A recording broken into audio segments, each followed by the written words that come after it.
자, 운영체제 7번째 시간. 이번 시간에는 이제 스레드에 대해서 살펴보도록 하겠습니다. 자, 챕터 4장, 스레드 앤 콘커런시 파트인데요.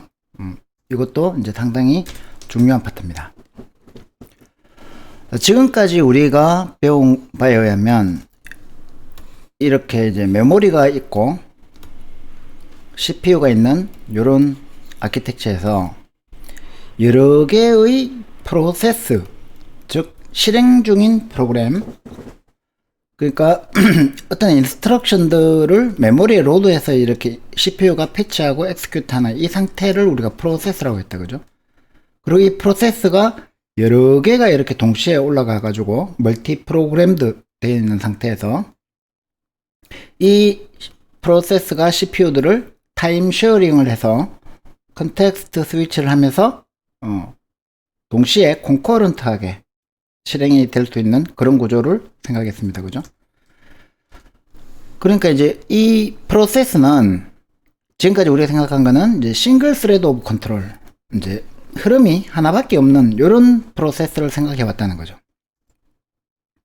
그리고 이제 프로세스끼리 서로 IPC를 통해서 통신도 하고, 자, 그런데 이 프로세스 자체가 여러 개의, 하나의 프로세스가 여러 개의 스레드 오브 컨트롤을 가질 수가 있겠죠. 하나의 프로세스가. 자, 무슨 말이냐면 우리가 이제 프로세스가 여러 개 동작할 수 있는 이유가 뭐였습니까? 어떤 CPU가 있으면 이 CPU에 프로그램 카운터가 있었잖아요. 그죠? 그래서 이 프로그램 카운터가 여기에 있는 정보를 인스트럭션을 가지고 오고 쭉 이렇게 가지고 와서 실행하다가 이쪽으로 컨텍스트 스위치가 일어나면 여기에서 또 이제 쭉 프로그램 카운터만 바꿔주면 여기에서 또 쭉 가지고 오고, 또 프로그램 카운터의 컨텍스트를 이렇게 바꿔주면 컨텍스트 스위치가 일어나면 요 프로세스의 컨텍스트, 요 프로세스의 컨텍스트, 요 프로세스의 컨텍스트를 실행할 수 있습니다. 그죠? 그런데 이 프로그램 카운터, 이 레지스터 셋 정보만 별도로 유지한다면은 요 프로그램 안에서도, 같은 프로그램 안에서도 굳이 이거를 포크해 가지고 복제를 할 필요 없이 요 프로그램 안에서 실행 스레드만 달리할 수 있겠죠. 그래서 이 스레드는 라이트웨이트 프로세스, 즉 LWP라고 하기도 합니다. 라이트웨이트 프로세스. 그러니까 CPU 입장에서는 실제로는 이제 프로세스 단위가 아니라 이렇게 멀티 스레딩이 제공된다면은 가장 기본적인 CPU를 점유하는 단위가, 이 CPU를 레지스터 셋이나 이런 이제 CPU를 점유하는 단위가 스레드가 되는 거죠. 그래서 이제 우리 프로세스 ID 대신에 우리가 PID로 이때까지 프로세스를 아이덴티파이 했다면은 이 프로세스가 CPU를 점유하는 게 아니라 실제로는 이 프로세스 안에 스레드 ID, TID가 이 CPU를 점유한다고 보면 되겠죠. 그죠? 어떤 스레드 안에 여러 개의 어떤 프로세스 안에 여러 개의 스레드가 있으면, 자, 그러면 프로그램 카운터는 스레드별로 달라져야 되겠죠. 그 다음에 레지스터 정보도 스레드별로 달라져야 되겠죠. 자, 그 다음에 이제 스택도 한번 생각해 보세요. 프로그램의 호출, 함수 호출 스택도 이렇게 보면, 이렇게 쌓인다고 보면 이 스택도 어디까지 호출됐는지가 다 달라지겠죠. 스레드별로. 그래서 이것도 별도로 관리를 해줘야 됩니다. 자, 그러면은 이런 그림이 되겠죠. 그죠? 피글 4.1을 보시면, 자, 싱글 스레디드는 코드 섹션, 데이터 섹션, 그 다음에 이제 내가 오픈하고 있는 파일들, 스택 정보들, 프로그램 카운터들, 레지스터들, 이런 걸 가지고 싱글 스레드 오브 컨트롤을 했다. 그죠? 근데 요거를 잘 생각해 보면 코드 영역, 코드 섹션은 똑같아도 돼요. 데이터 섹션도 똑같아도 돼요. 파일 오픈했는 것도 똑같아도 돼요. 요 레지스터 정보하고 스텝 포인트하고 그 다음에 그 프로그램 카운트하고 요런 정보들만 프로세스 내부에서 스레드가 별도로 가지게 되면 얘가 별도의 스레드 오브 컨트롤이 된다는 거죠. 그래서 이걸 우리가 스레드라고 이름을 붙인 겁니다. 그리고 이제 이거는 요런 것들이 여러 개 동작하면은 멀티 프로세싱, 요런 것들이 요렇게 이제 한 프로세스 내에서 여러 개의 스레드가 있으면 멀티 스레딩이라고 이름을 부르는 거죠. 자, 멀티 스레딩을 하면 뭐가 좋으냐? 한번 우리가 지난 시간에 어제 했던 요 데이트 서버의 예를 한번 봅시다. 데이트 서버. 자, 데이트 서버가 이 서버 소켓을 생성해서 요 서버 accept를 리스닝 하고 있죠. 그죠? 근데 이 accept가 리턴이 되면 클라이언트 간에 연결됐죠. 그죠? 그 연결된 게 new print write 해가지고 system.out.println 해가지고 아웃풋 스트림에다가 프린트 라이트에다가 이렇게 데이터를 쓰는 요런 이제 예제를 한번 돌려봤는데, 자, 요 예제에서 한번 생각해 봐요.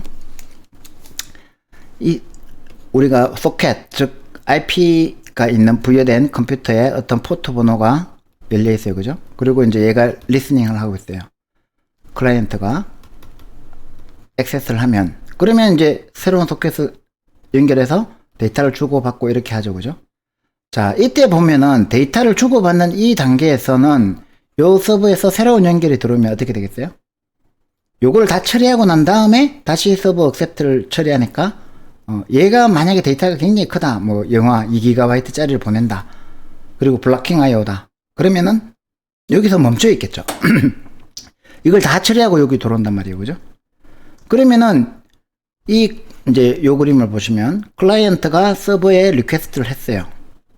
그리고 이 서버는 new thread를 생성해서 이 thread한테 처리를 맡기고 자기는 그냥 계속 리줌을 하면, non-blocking으로 리줌을 해버리면 계속 요청이 들어와도 이 thread가 생성할 수 있는 한도까지는 계속 생성을 할 수 있겠죠. 그죠? 그래서 멀티 스레딩이 이런 큰 장점이 있는 거예요.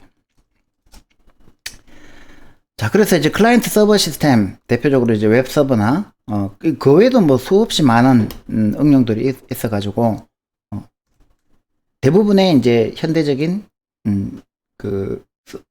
소프트웨어들은 멀티 스레딩을 지원한다고 보면 되겠죠. 그러면 이제 멀티 스레디드 이 프로그래밍을 하면 어떤 장점이 있느냐? 이제 크게 보면 네 가지 장점이 있습니다. 첫 번째, 리스판시브니스. 방금 얘기했던 대로 어떤 유저 인터페이스 같은 걸 처리를 할 때 블락킹 돼 있을 필요 없이 non-블락킹으로 그냥 엑스큐션을 계속 실행하면 되는 이런 큰 장점이 있죠. 그죠? 그 다음에 이제 리소스 공유 차원에서도 한번 생각해 보세요. 우리가 프로세스 간 IPC를 하면 프로세스와 프로세스가 서로 통신을 할 때 중간에 쉐어드 메모리를 이렇게 사용하거나 아니면 OS에 있는 메시지 패싱을 하는 메시지 큐를 사용하거나 이렇게 해가지고 데이터를 주고 받고 이렇게 했죠. 그죠? 그런데 이거는 이제 프로세스 단위에서의 데이터 통신 방식이었는데, 스레드들은 아까 보셨다시피 코드하고 데이터 영역을 공유하죠. 그래서 굳이 쉐어드 메모리 이런 거 안 만들어도 스레드 1과 스레드 2는 이 데이터 영역이 그냥 쉐어드 메모리처럼 그렇게 사용할 수 있는 거죠. 훨씬 더 리소스 사용에 제약이 자유롭습니다. 그죠? 리소스를 공유해야 될 경우에는 스레드가 답이죠. 그 다음에 이제 경제성도 좋다는 거죠. 왜냐하면 프로세스를 하나 생성하려면은 우리가 알다시피 코드 영역, 예를 들어서 오버워치나 배틀그라운드 한번 생각해 봅시다. 배틀그라운드 코드 영역 굉장히 크겠죠. 그죠? 그럼 이거를 별도로 이렇게 복사해서 쓰는 거하고 그냥 요 안에서 스레드를 여러 개 쓰는 거하고 어느 게 경제적이겠습니까? 이게 훨씬 더 경제적이죠. 스레딩 하는 게. 그래서 프로세스 크리에이션보다 훨씬 더 값이 싸다. 그리고 컨텍스트 스위치 할 때도 PCB를 옮기는 거하고 컨텍스트 스위치 하는 거하고 스레드를 스위칭하는 거하고 스레드 스위칭하고 스레드의 컨텍스트 스위치하고 어느 게 더 쉽겠습니까? 스레드가 훨씬 간단한 거죠. 그 다음에 이제 스케일리빌리티도 훨씬 더 좋아요. 확장성. 이 확장성은 프로세스 같은 경우에는 이 멀티 프로세스 아키텍처, 나중에 이제 우리가 뒤에서 더 보겠지만 이 코어가 여러 개일 경우에 요 각각의 스레드를 붙여가지고 병렬 처리까지 가능해진다는 거죠. 그래서 요런 장점들이 많기 때문에 멀티 스레딩이 상당히 중요한 겁니다. 이 사실 멀티 스레딩 배우려고 멀티 프로세싱부터 먼저 배웠다고 해도 과언이 아닙니다. 자, 근데 이제 스레드를 제가 다음 시간에 이제 P스레드도 하겠지만, 사실 스레드 공부하기 가장 좋은 거는 이제 자바예요. 자바를 공부해보면 스레드가 아주 쉽게 이해가 됩니다. 물론 여러분들한테는 어렵겠지만, 어쨌든, 자바에서는 펀더멘털 모델 오브 프로그램 엑스큐션이다. 그래서 자바는 아예 이제 랭귀지를 디자인할 때 혹은 자바 가상 머신을 디자인할 때부터 스레드 모델을 도입해서 스레드 기반으로 개발을 해놨어요. 그래서 API도 아주 간략하게 쉽게 만들어 놨습니다. 그래서 이 다양한 API들이 있기 때문에 스레드의 생성과 관리 이런 것들이 훨씬 더 쉽다. 여러분들한테 어렵게 느껴지지만 다음 시간에 P스레드 예제를 한번 돌려볼 건데 P스레드하고 비교하면 굉장히 쉽습니다. 자, 그래서 여러분들 까먹기 전에 이 자바에서 스레드를 어떻게 쓰는지부터 먼저 한번 보도록 합시다. 세 가지 방법이 있는데, 첫 번째는 이제 스레드라는 클래스를 상속받으면 돼요. 자바에서는 extend라고 하죠, 그죠? 그래서 new 클래스를 스레드 클래스를 상속받아서 public void run이라는 메소드를 오버라이딩 해주면 됩니다. 또 한 가지 방법은 이렇게 이제 스레드를 상속을 받으면 뭐가 문제냐면 자바에서는 다중 상속이 안 되죠. 멀티플 인헤리턴스가 안 되기 때문에 이 스레드 상속받고 나면 이 스레드를 상속받은 이 마이스레드 클래스는 스레드를 상속받고 나면 다른 걸 상속받을 수가 없죠. 그래서 웬만하면 이렇게 쓰지 말고 이렇게 쓰라고 얘기를 합니다. Implementing the runnable interface. runnable이라는 인터페이스에는 마찬가지로 public void run이라는 메소드가 있거든요. 그러면 이제 이 runnable 인터페이스의 run 메소드를 오버라이딩해서 이 runnable 인터페이스를 임플리멘트한 이 클래스를 이 스레드 클래스의 생성자의 파라미터로 넘겨주면 스레드가 생성이 됩니다. 자, 그리고 이제 최근에 나온 거는 이것도 이제 어쨌든 간에 클래스를 만들어야 되잖아요. 클래스도 만들기 귀찮다는 거죠. 왜냐하면 스레드 코드는 사실 아주 간단한 경우가 많거든요. 그러면 그걸 굳이 또 클래스 만들어가지고 할 필요가 뭐 있냐 해서 람다 익스프레션, 이거를 익명 스레드라고도 하고, 이름이 없이 그냥 람다 익스프레션으로 사용을 해서 새로운 클래스 선언을 하지 말고 그냥 람다 익스프레션으로 런너블 인터페이스를 디파인 하자. 이런 세 가지 방법이 있어요. 그래서 제일 간단한 건 요건데 제일 많이 쓰는 건 요거라고 보시면은 첫 번째 방법, 스레드 클래스를 상속받아서 쓰는 거는 이 스레드라는 클래스의 java.lang.thread 클래스의 모든 것이 다 디파인 되어 있기 때문에 얘를 상속받으면 끝나는 거예요. 그래서 public void run 메소드를 오버라이딩 해서 이 안에서 이제 스레드 코드를 집어넣어 주면 됩니다. 근데 이제 이 스레드 코드는 대부분 이제 이름 무한 while true 해가지고 무한 반복문을 써요. 스레드를 그냥 하나만 실행하고 말 경우는 잘 없잖아요, 그죠?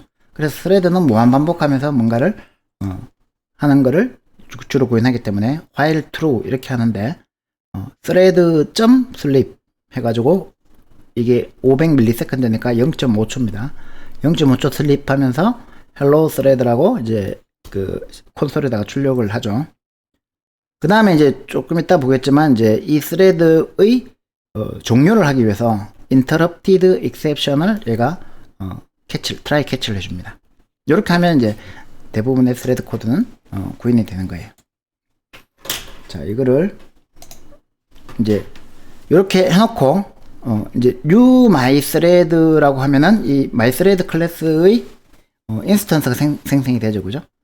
그 인스턴스 해가지고 이제 요것도 이제 주의해서 봐야 되는데 start를 호출해 줍니다. 런을 호출해 주는 게 아니라 런을 다이렉트 호출해 주는 게 아니라 스타트를 호출해 주면 이 thread 클래스가 알아서 이제 public void run 메소드를 호출해 주게 돼 있습니다. 요게 이제 결국에는 run 메소드를 호출해 주는 그런 과정이에요. 그리고 이제 thread는 돌고 있겠죠, 그죠? 그리고 이제 부모 thread는 hello my child 해가지고 출력하고. 자, 여기 어떻게 동작하는지 한번 봅시다.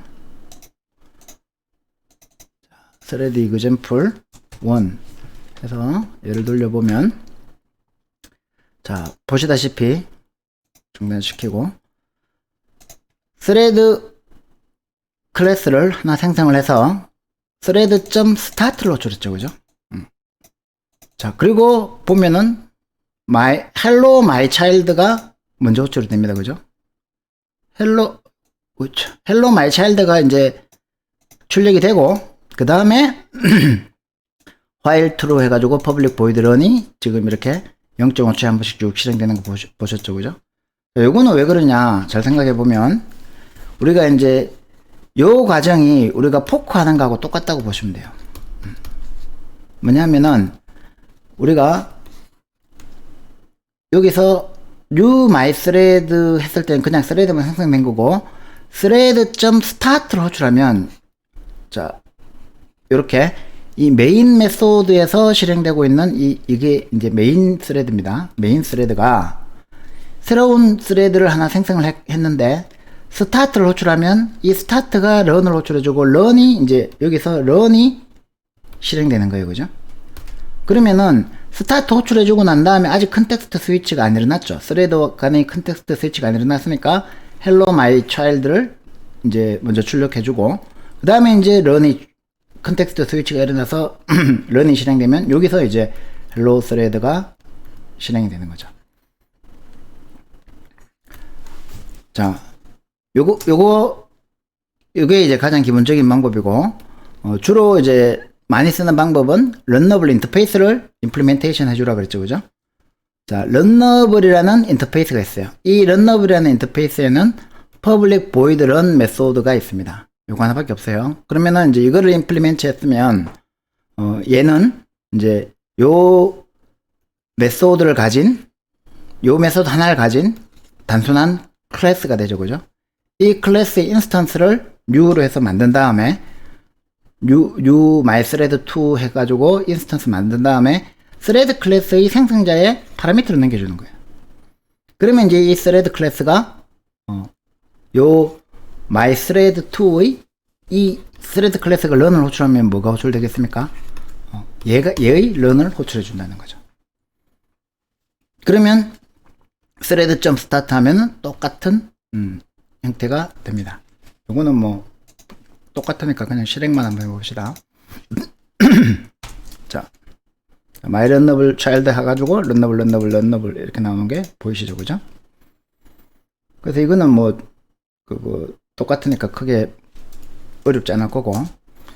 자, runnable 람다 표현식, 람다 익스프레션을 사용하는 방법은 이렇게 이제 클래스 따로 클래스 만들어 가지고 해주려니까 귀찮잖아요. 그래서 이제 runnable 타입으로 인터페이스 타입이죠, 그죠? 인터페이스의 객체 참조 변수 하나를 선언하고, 이렇게 아무것도 없는 empty에서 화살표 해가지고 요게 바로 public void run 메소드를 오버라이딩 해주면 되는 거예요. 요런 거를 우리가 이제 람다 표현식이라고 하는데, 요게 이제 자바 1.8부터 요렇게 요런 걸 사용할 수 있도록 함수형 프로그래밍처럼 그렇게 사용할 수 있도록 제공해 주는 기능인데, 그냥 뭐 자세한 건 몰라도 돼요. 우리는 지금 스레드 공부하는 중이니까. 자, 그래서 이제 요 안에 있는 거는 똑같죠. 그러면 이제 생성할 때 new thread 할 때 이미 이제 요거는 new runnable 할 필요 없이 runnable task라는 객체 참조 변수가 있으니까 파라미터로 task라는 객체 참조 변수 줘가지고 스타트 하면 되죠. 이것도 똑같습니다. 그냥 확인 차원에서 thread example 3을 한번 실행해 보면 마찬가지로 my lambda child 하고 runnable 이렇게 나오는 거 보시죠, 그죠? 자, 그러면 이제 궁금한 거는 우리가 포크 한 다음에 뭐 했습니까? 포크 한 다음에 부모가 웨이트 너를 했죠. 그죠? 이런 거 없나? 있습니다. 대신 이제 스레드에서는 웨이트라는 말을 안 쓰고 프로세스는 이제 우리가 웨이트를 썼죠. 그죠? 그래서 프로세스하고 용어를 달리 씁니다. 조인이라고 얘기를 합니다. 조인. 스레드니까 조인 해주자. 그래가지고 보시면 이제 런너블 타스크 해서 요번에는 조금 다르게 줬는데 빨리 끝나라고 i는 0에서 5 5번을 람다 런너블이라고 출력을 하고 그 다음에 이제 뉴 스레드 한 다음에 스타트 한 것까지는 똑같죠. 그 다음에 이제 스레드 점 조인을 호출해주는 거예요. 그러면 지금 현재 돌고 있는 건 무슨 스레드라고 했습니까? 메인 스레드죠. 그죠? 그 다음에 이제 스타트를 호출해줬으니까 저거 런 퍼블릭 보이드 런 해가지고 이 그 차일드 스레드가 돌기 시작하겠죠. 그리고 이 차일드 스레드가 끝나면 다시 여기 와서 이제 실행이 계속되는 겁니다. 그러면 이제 이게 출력이 되겠죠. 그죠? 이해되나요? 아까 조인을 안 해주면 요거 호출한 다음에 바로 얘가 호출되기 때문에 얘가 먼저 출력되고 그 다음에 얘가 출력됐지만 이번에는 조인을 했기 때문에 얘가 이제 실행을 다 할 때까지 기다렸다가 마지막에 얘가 출력이 되겠죠. 그죠? 자, 이거를 한번 확인해 봅시다. 요렇게 스레드 클래스를 생성해서 스타트를 호출하면 이제 런이 실행이 될 거고 얘가 조인하면 이제 메인 스레드는 기다립니다. 그 다음에 이제 얘가 5번 실행되고 난 다음에 이제 요 마지막에 요 헬로 마이 조인드 차일드가 실행이 되겠죠. 한번 해봅시다. 자, 5번 실행하고 얘가 마지막에 실행됐죠. 그죠? 자, 그 다음에 이제 그러면 이제 종료는 어떻게 할 거냐? 스레드의 종료는 어떻게 할 거냐? 이제 thread.stop이라는 메소드가 있긴 있는데 이건 데프리케이트 돼가지고 쓰지 말라고 되어 있어요. 동기화 문제가 발생하니까 뭘 하면 되냐면 interrupt를 걸어주면 된다는 거죠. 우리가 컨텍스트 스위치 할 때도 interrupt를 거는 거 얘기했죠. 그죠? 그 스레드도 우리 new 해서 ready 해서 running 하고 이런 상태를 다 갖고 있어요. 웨이트하고 똑같이 요 프로세스 스테이트를 스레드 스테이트를 그대로 갖고 있는데 얘도 그러면 이제 인터럽트를 걸어주면 엑시트로 빠져나간다는 거죠. 그죠? 그래서 이제 보시면 이렇게 이제 무한 루프 돌고 있는데 그 요번에 이제 조금 빨리 돌리려고 0.1초씩 돌렸어요. 이렇게 막 무한 루프 돌고 있는데 인터럽트가 걸리면 어떻게 하죠? try catch 해가지고 interrupted exception을 얘가 캐치하도록 되어 있으니까 여기로 빠져나가죠.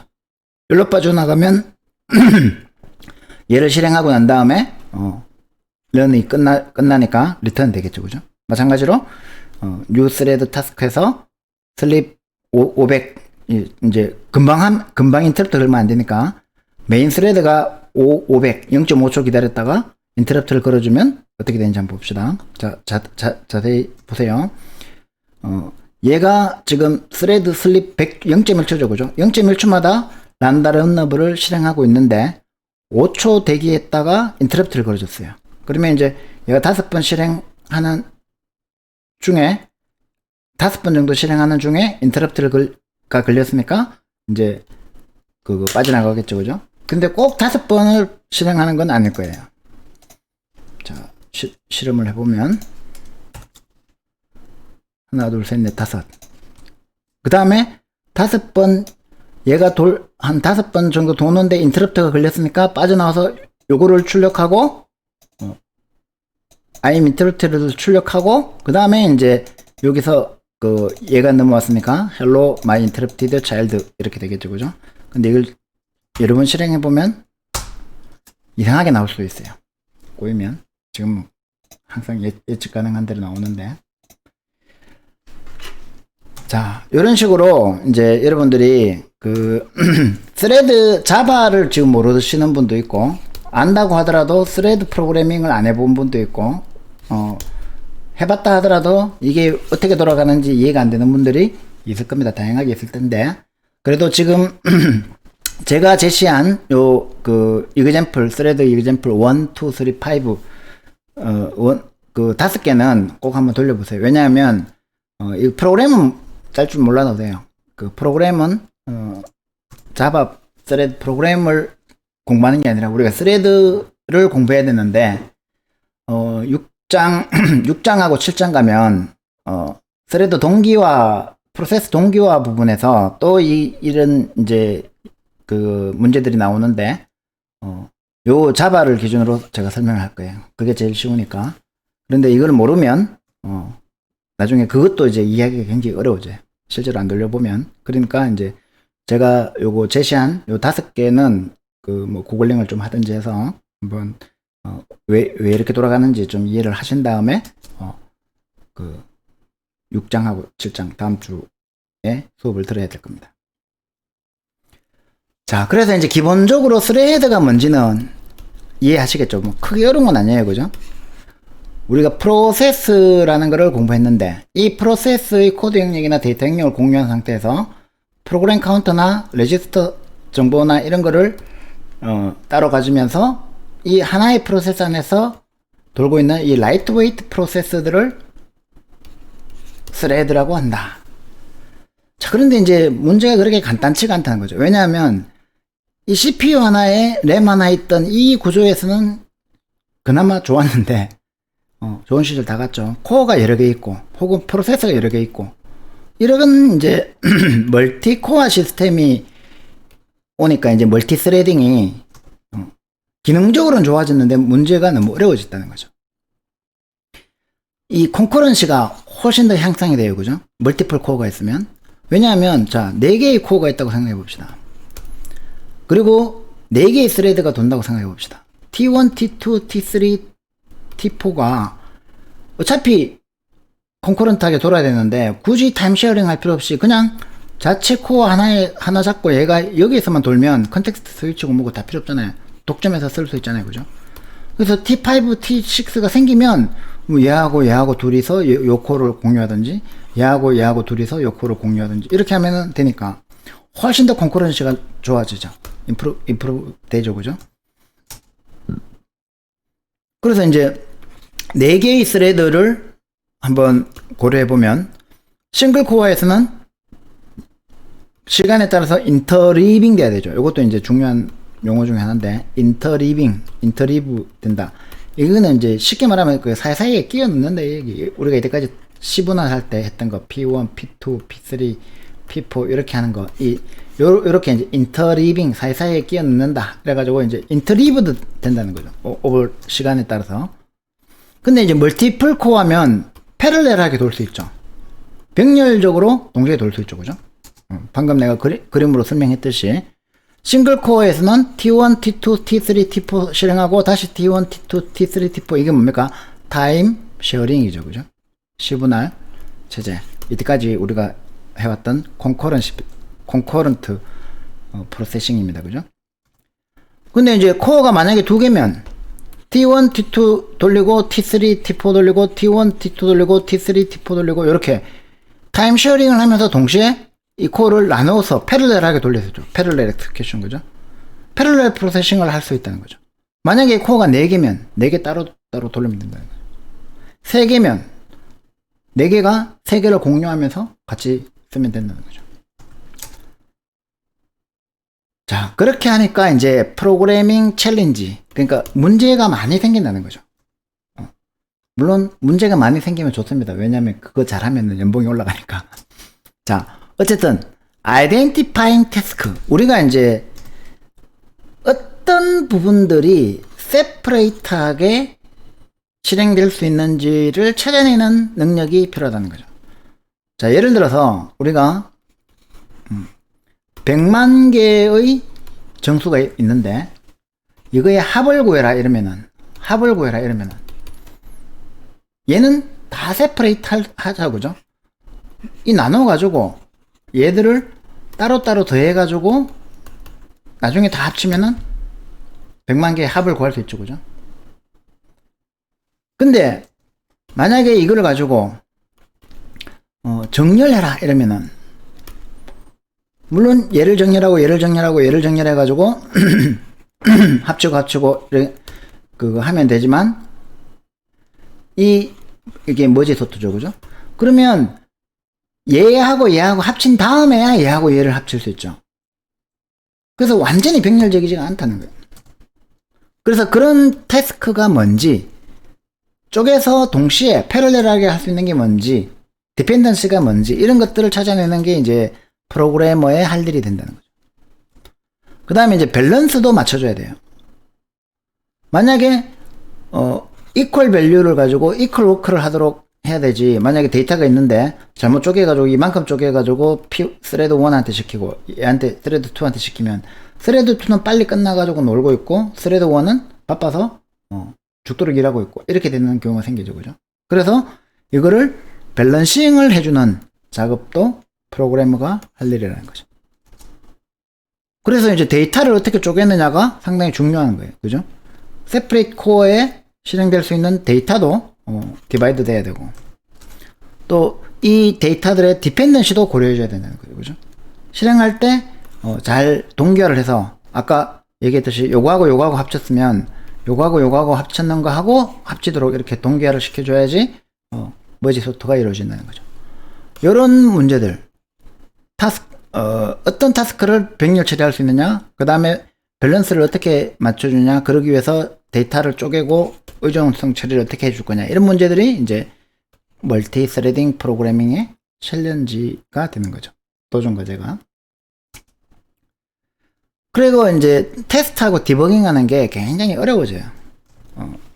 지금까지 이제 싱글 스레드를 가지고 이렇게 우리가 디버깅 하려면 브레이크 포인트 여기 잡아가지고 이때 메모리 영역에 뭐가 들어가 있는지, 쓰레기가 들어가 있는지, 원하는 값이 들어갔는지 확인하면 되는데, 얘가 이제 막 여러 개의 멀티 스레드가 이렇게 돌고 있으면 얘를 브레이크 포인트 딱 잡았는데 얘는 이미 여기까지 실행되고 있고, 얘하고 이제 얘를 딱 브레이크 포인트 잡았는데 이 스레드가 뭘 하고 있는지 내가 알 수가 없는 거예요.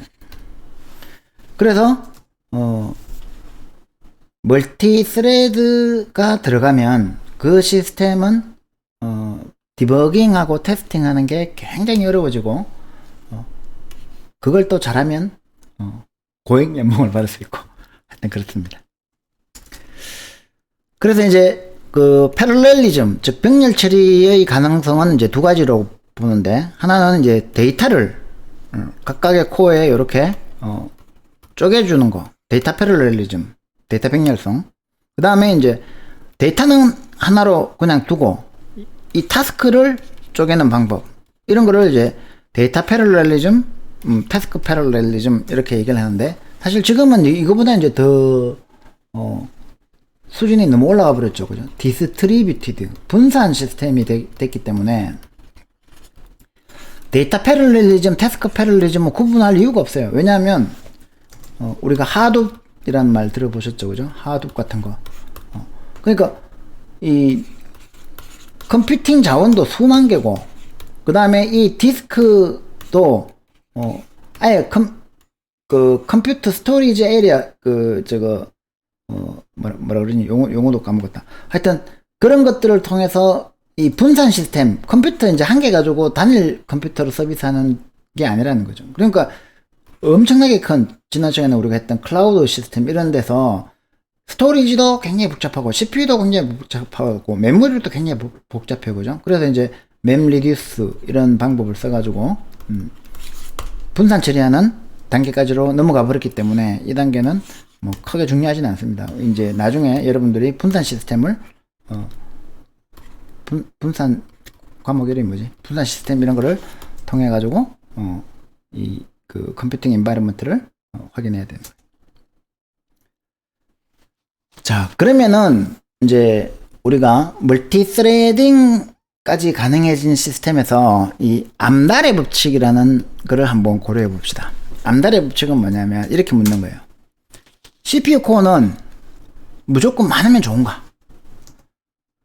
자, 그래가지고 이 암달이 요런 공식을 제시했어요. 스피드업은 S 플러스 N분의 1 마이너스 S분의 1보다 작거나 같다. 무슨 말이냐면 이 S가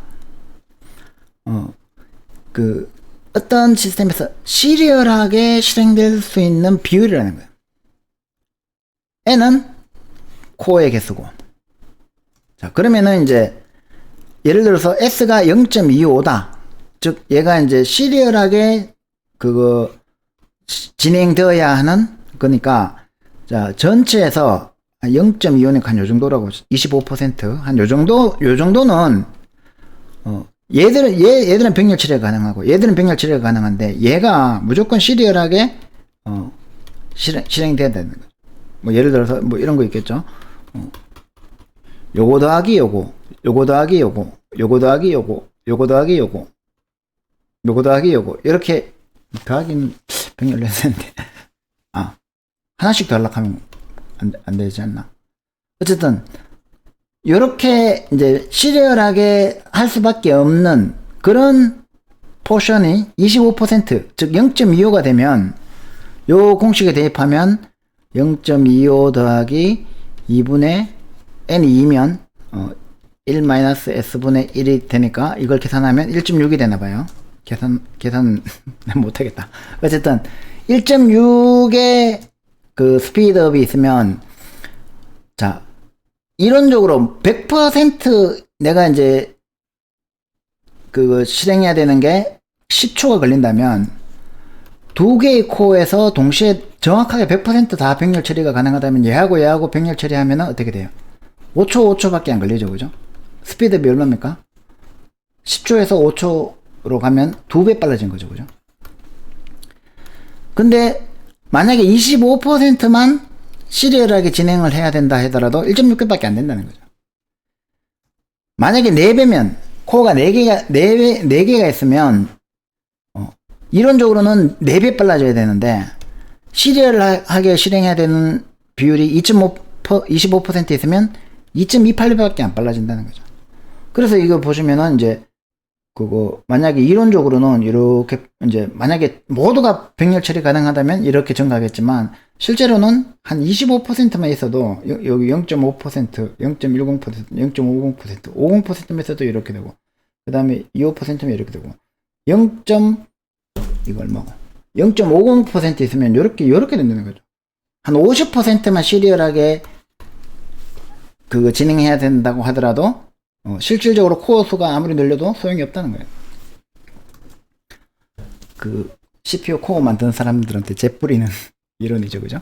그래서 암달의 법칙에 의해 가지고 코어가 뭐 그렇게 많은 것이 무조건 좋다고 할 수가 없다. 전부 다 병렬 처리 가능한 게 아니면 큰 의미는 없다. 이런 이제 사례가 되는 거예요. 그래서 암달의 법칙 요 공식 가지고 계산하는 거 한번 기억해 두시고. 자, 그래서 지금 이제 오늘 이번 시간에 이제 스레드가 뭔지 개념을 익혔고, 이 개념을 가지고 자바로 스레드 기본 프로그램을 짜는 걸 배웠습니다. 그죠? 앞으로 우리가 이제 스레드하고 동기화 이런 것들은 이제 자바에서 진행을 할 거예요. 그런데 이제 이 자바 말고도 우리가 중요하게 해야 될 뭐 피스레드라든지 이런 게 있기 때문에 다음 시간에 그 부분에 대해서 살펴보도록 하겠습니다.